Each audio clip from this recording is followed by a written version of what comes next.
The natives called it the Great Land, Alaska in their tongue. A hard, unforgiving land where bold, raw mountains thrust forever against ancient rivers of ice.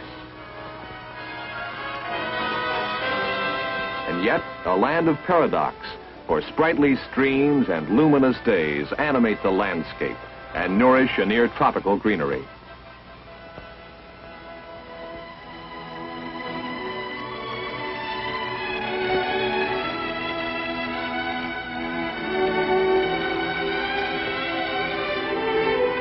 Along the coast, forests of alder, spruce, cedar, and pine spread for 1,000 miles.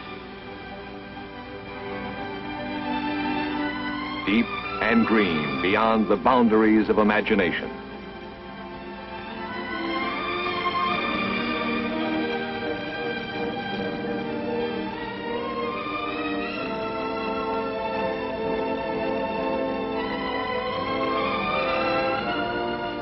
The Indians who tenanted this coast and named the land gave shape to the real and ghostly figures of their world, recorded their history and their legends in the carved spruce log.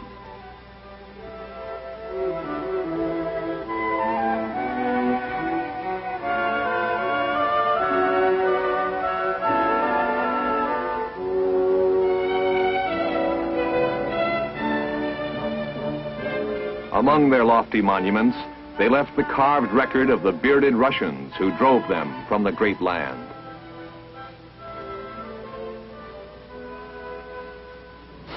In the mid-18th century, the Russian Empire was expanding.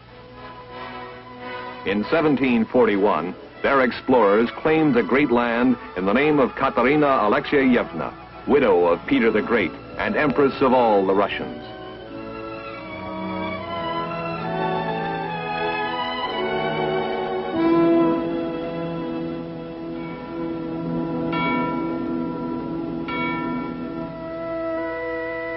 They brought the Christian religion here, their Russian Orthodox churches with its outward symbols of priceless art and gem-encrusted icons. Russia ruled absolute for a century and a quarter over a place we now call the state of Alaska.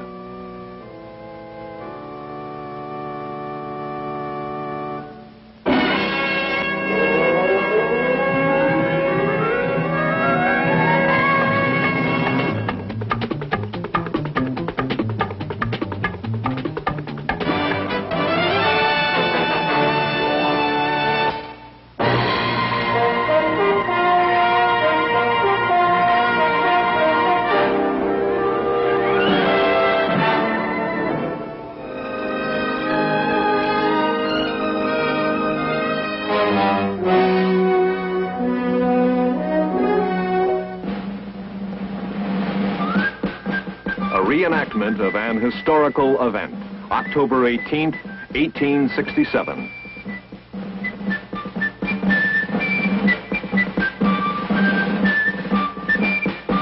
United States troops under the command of Brevet Major General Jefferson C. Davis were present on that quiet, misty day when the Russian imperial flag was lowered for the last time.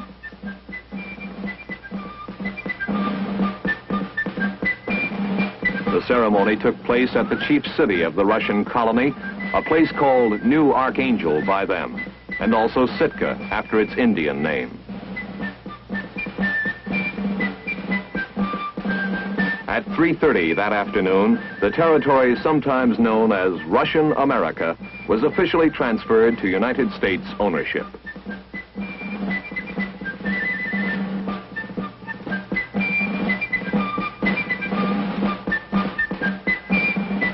It was the greatest event of its kind in peacetime history.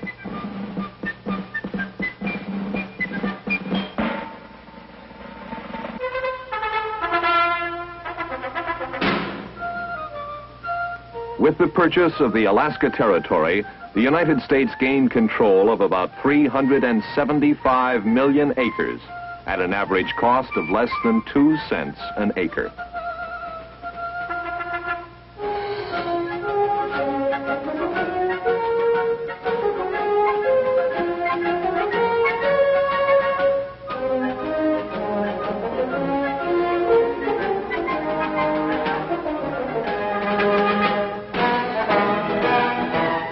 one present now stood on American soil. Until Congress could provide for laws and government, the United States Army was to be caretaker of the new territory. They began by establishing 4 garrisons in strategic locations. Soldiers acting under official orders were important explorers of Alaska. In 1881, Lieutenant Patrick Ray's expedition penetrated polar tundra. Lieutenant Frederick Schwatka's 1883 reconnaissance of the Yukon River established one of the main routes to the Klondike gold fields. Lieutenant J.C. Kastner traversed Portage Glacier on his scouting mission from Resurrection Bay to Cook Inlet. Law and order in the gold rush were maintained by the Army. Their field kitchens fed hungry, luckless prospectors. Trails connecting military posts pioneered the road net of modern Alaska, and U.S. Army Signal Corps communication lines served military and civilian alike. Army pilots learned to master northern skies. The Army Corps of Engineers thrust the Alaska Highway across 1,600 miles of virgin land in a single summer.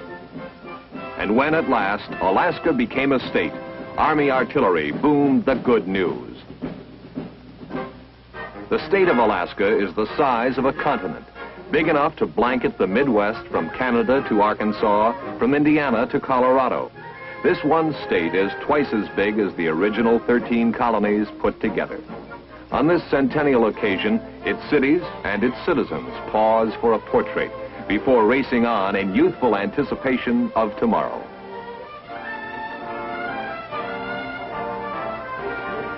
Fairbanks, the most central city in the state, is the hub of trading, transportation, and supply for all of interior Alaska.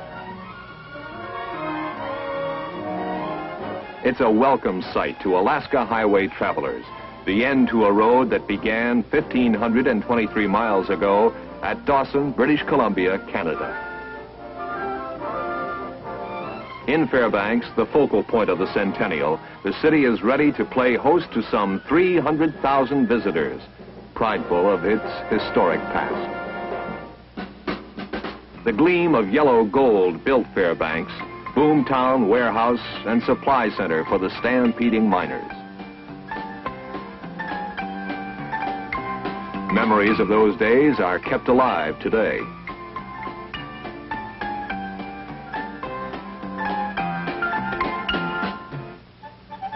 In gold rush days, the steamers left from Dawson, following the melting ice down the Yukon River and the Tanana.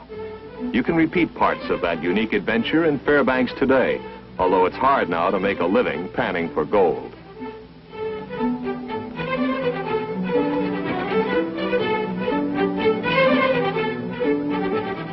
Instead, the emphasis is on education, and its growth is an index of expansion in Fairbanks and in all of Alaska. In 1950, for example, the population of Fairbanks was some 6,000 people. Today, there are 6,000 school children in the city. It's the same story at the University of Alaska, near Fairbanks. They began here with 6 students. Now, in addition to graduate and professional degrees, they offer 6 undergraduate programs and operate 6 community colleges. Students are drawn from 44 states and 15 foreign countries.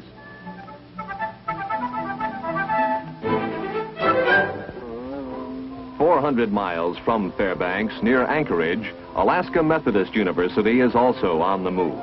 Dedicated just one day before Alaska became a state, this business and liberal arts college occupies a 500-acre site. It is non-sectarian and self-supporting. Anchorage itself, by far the largest city in Alaska, was born when 4 men and 24 horses were landed here to begin work on the Alaska Railroad. As you can see, things have changed. Anchorage has become a global travel center, heart of trade, services, and communication for Western Alaska.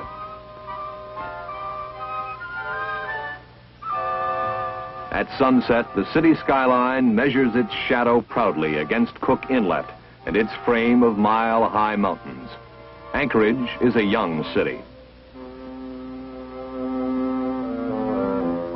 100,000 people call Anchorage home. Population has doubled in the last 5 years, and may be 250,000 by 1980. Moderate winters and mild summers give the city a climate like the northern Great Lakes region.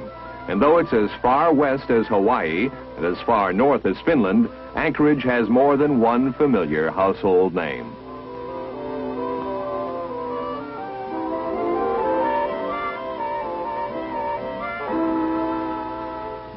Alaska lays claim to the title Flying State in the Union and backs it up with statistics like these. 1 airplane for every 150 people. 1 out of every 50 citizens is a licensed pilot. Combined air operations in the Anchorage area, takeoffs and landings, reveal more air traffic than New York, Los Angeles, or Miami.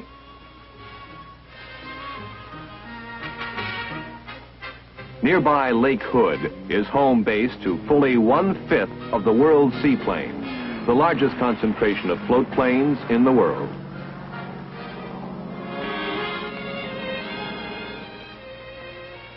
Who are the Alaskans? Native-born, foreign-born, from every state in the Union. Better educated than the average. Younger, men outnumber women. Ordinary Americans with a matter-of-fact knowledge of what the hand and spirit of man can accomplish. They share a heritage firsthand of leveling ground and building where no man built before. Even something as simple as a country auction is an occasion to renew old friendships and make new ones. Number 27, would you like one more set, sir? You already bought one. He takes 2 times the money. Gold built Juneau on this rocky shelf, but Alaskans wanted more than gold. They wanted government of and by themselves. Incredibly, they had none for 45 years. No group of Americans since the Founding Fathers fought harder or more tenaciously for the right of self-determination than the people of the 49th state. High on their list of victories is the state capitol at Juneau, where elected representatives may govern according to the will of the people. Less than 2 blocks away, the state's highest elected official makes his home in a stately, well-detailed colonial mansion.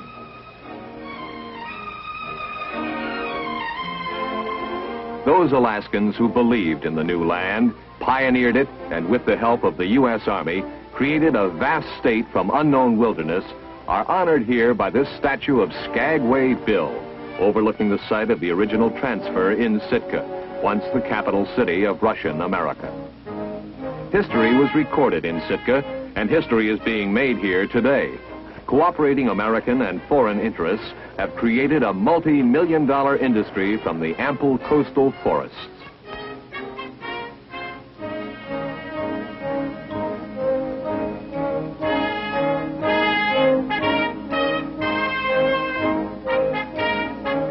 Logs of western hemlock and Sitka spruce are prime sources of wood pulp, cellulose, the raw material for synthetics, plastics, and quality paper of every kind.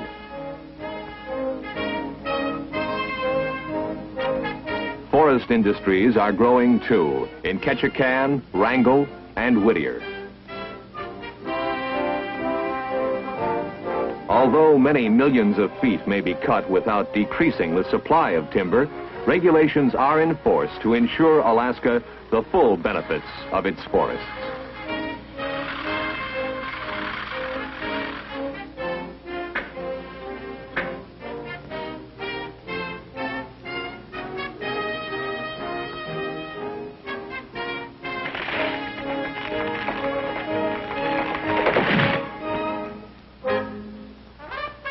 Oil has become a dominant element in the development of Alaska. One great obstacle was the lack of processing facilities for the oil. Now this major refinery, the first in Alaska, is operating successfully, producing some 30,000 barrels of refined oil daily. Drilling operations offshore, such as this, exploit hidden deposits of crude oil and natural gas. subsequent development of oil fields is proving to be a prime mover in the Alaskan economy. Continuing exploration of sources of oil will provide future power, and the state's own oil products will heat its homes, power its fighting boats, and fly its jets to the corners of the world.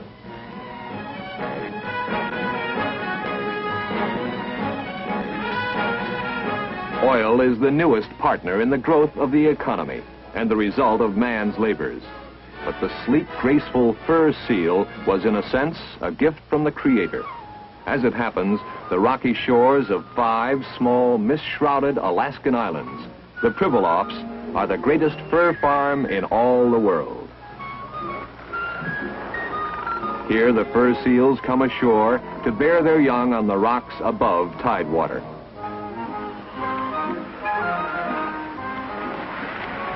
In the past, these herds were several times threatened with extinction.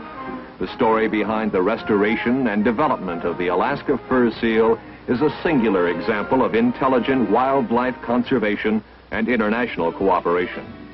Most pelts are taken from male fur seals, 4 to 5 years old. Processing requires about 100 different operations by workmen of great skill. Skins that have been washed, cleaned of blubber, and cured in a concentrated salt solution are rubbed with additional salt, carefully rolled and tightly packed in shipping barrels.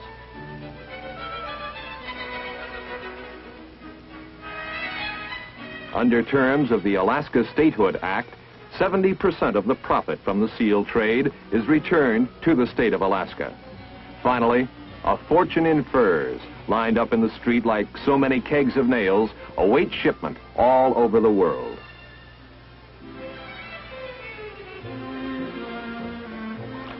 Anglers fishing for fun in Alaskan waters say there's no finer sport fishing in the world.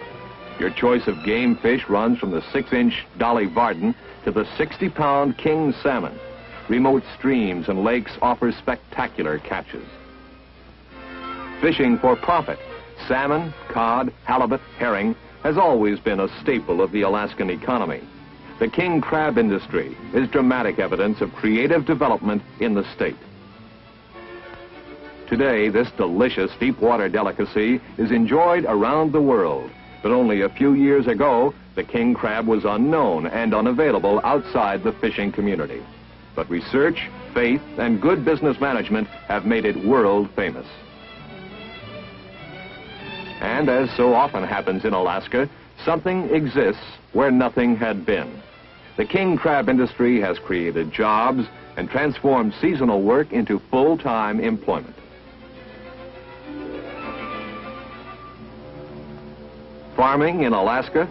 Visitors are often surprised, but the Matanuska Valley near Anchorage and the Tanana Valley of Fairbanks have produced good yields over the years. Despite a short growing season, rich soil and long days of summer sunshine result in double-sized vegetables and therefore successful harvests. Where road building is not feasible, the Alaska Marine Highway Ferry serves as a road, linking all of Alaska's southeastern cities. Passengers and their cars can be moved at a fraction of the cost of building and maintaining conventional highways. The 450-mile length of its trip through the inland waterways is surely one of the most beautiful anywhere. At Skagway, ride Alaska's first railroad, the White Pass and Yukon. Its construction, 1,000 miles from the nearest base of supplies, blasting the roadbed through miles of solid rock, was one of the most heroic engineering feats of the early 20th century.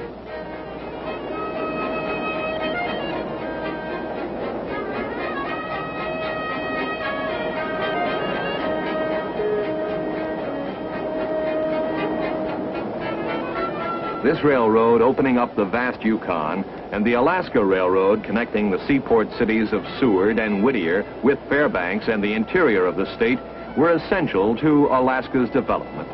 Without them, it is doubtful if Alaska would be more today than a handful of coastal settlements skirting a huge, mysterious interior.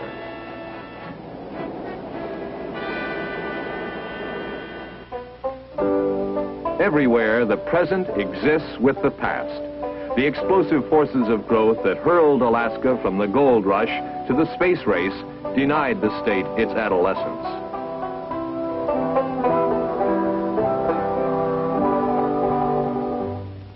The relics of yesterday often lie where they fell, as the people, preoccupied with the new shape of their destiny, abandoned them.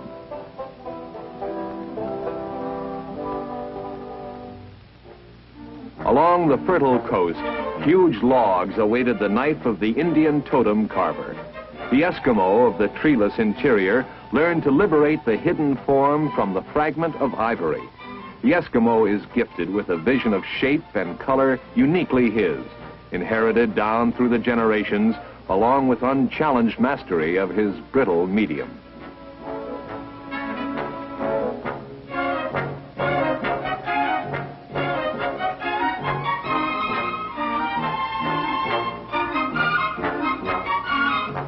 In some carvings, colors are added by hand, but many of the artists work with fossil ivory, delicately colored by the earth salts of the ages and untouched since prehistoric times.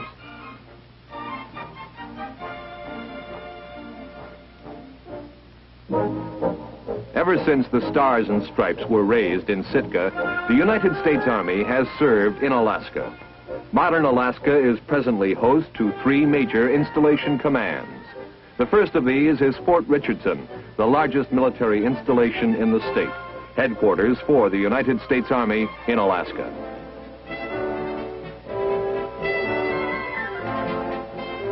In cooperation with the United States Air Force, the Army in Alaska is responsible for some of the most ultra-modern electronic installations in the world. A $500 million telephone relay network is such a venture, sending the voice of Alaskans all over the world. Army participation in the air defense of the nation dots the landscape with intricate elements of systems providing maximum early warning and interception of air, missile, or satellite operations.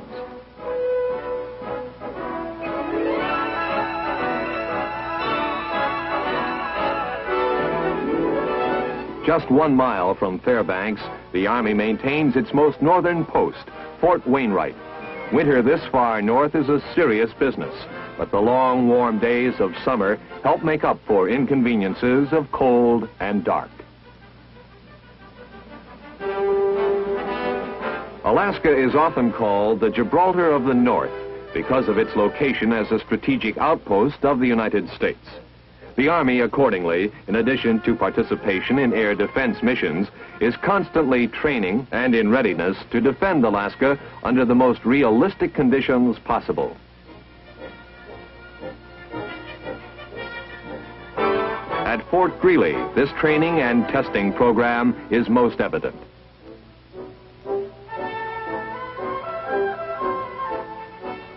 Its climate is significantly different. It is as cold as the far north, offers terrain of trees, rocks, streams, and mountains, but is actually farther below the Arctic Circle than Fairbanks. The effects of cold and the difficulties of movement in the Arctic are tackled and overcome. Living and moving through snow and ice demand courage, tenacity, and a type of self-reliance to be gained only through the experience offered here at the Northern Warfare Training Center.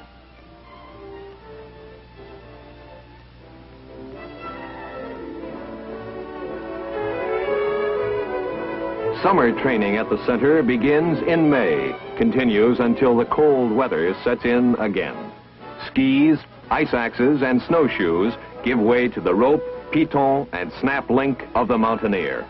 The soldier learns to cover the ground under totally different circumstances and broadens his military knowledge. This kind of actual experience under controlled conditions of genuine hazard teaches skills that could not possibly be learned under simulated conditions.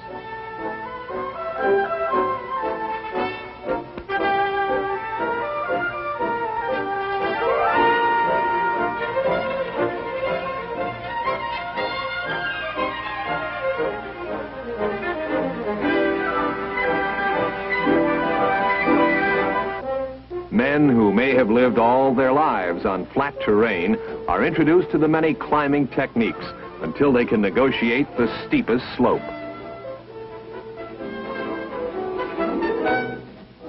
As he learns to overcome fear and handle himself on heights, the soldier learns also to care for his buddies. Mountain rescue operations are difficult. Decisions as to evacuation methods must be made in the interest of the injured man. In fact, the kind of prompt and well-organized rescue operations taught by Army instructors have more than once helped save the life of an unfortunate civilian. Although special conditions may have prolonged the life of the victim, the soldier in the Arctic knows that on the average, under winter conditions, 2 hours is the average limit of survival. Therefore, successful rescue depends greatly on decisive leadership, a proficient search team, and the instant availability of special equipment, all factors that are stressed in military training.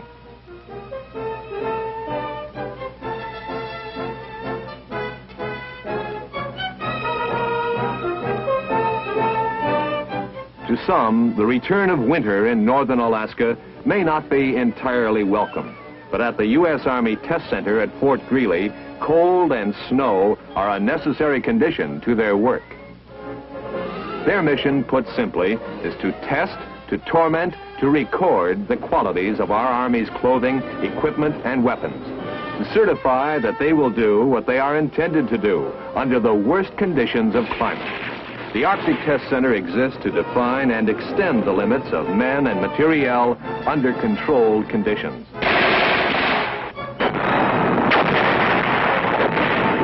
The victory of cruel winter over unprepared armies is recorded many times in the pages of history. Alaska-trained soldiers are mastering the cold and readying themselves for deployment anywhere in the world. They and their leaders know and take pride in knowing they have challenged and overcome some of the worst terrain and climate in the world.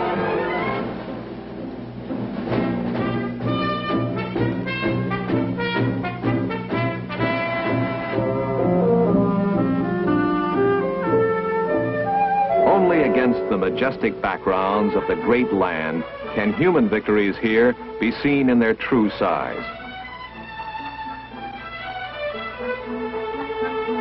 Its summer landscapes, tinted and enriched by wildflowers on hills as old as the sun, are like the pot of gold at Rainbow's End.